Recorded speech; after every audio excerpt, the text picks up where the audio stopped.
Assalamualaikum warahmatullahi wabarakatuh.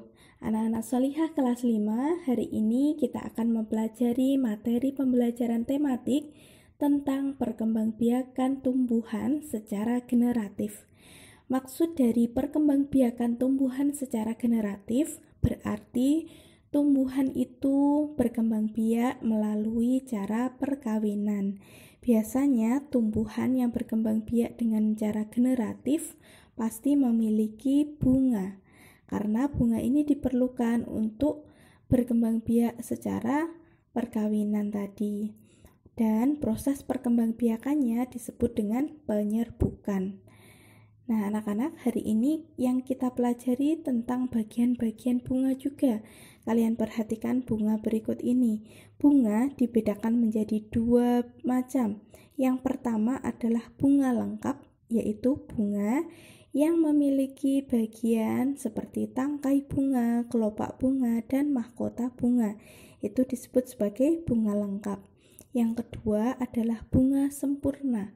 Bunga sempurna jika memiliki alat perkembangbiakan laki-laki yang biasa disebut benang sari dan alat perkembangbiakan perempuan atau betina yang disebut dengan putik. Nah, itu disebut dengan bunga sempurna. Bagian-bagian bunga berikut ini yang kalian lihat adalah bunga lengkap dan bunga sempurna. Disebut bunga lengkap dan bunga sempurna karena bunga ini memiliki semua bagian dari bunga. Ada tangkai bunga, kelopak, mahkota, putik, benang sari. Ini berarti disebut bunga lengkap dan bunga sempurna. Gambar pertama yang ditunjukkan anak panah adalah bagian yang disebut tangkai bunga. Yang kedua adalah kelopak bunga. Kelopak bunga ini berfungsi untuk melindungi mahkota bunga ketika masih kuncup. Kemudian yang ketiga adalah benang sari. Yang ditunjukkan di lingkaran ini namanya adalah kepala sari. Sedangkan yang bawahnya yang hijau ini disebut tangkai sari. Kalau semuanya kepala sari dan tangkai sari digabung namanya menjadi benang sari. Kemudian yang bagian tengah ini disebut putik. Putik adalah alat perkembangbiakan betina.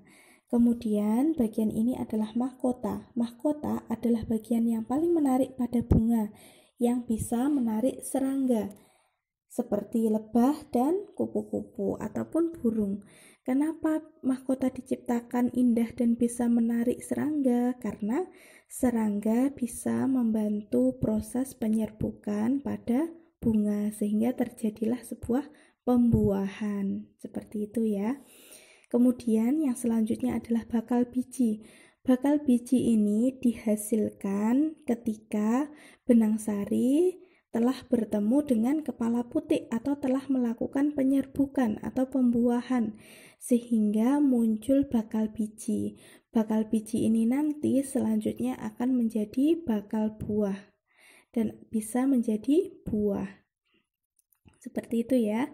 Kemudian yang terakhir di sini disebut dengan dasar bunga.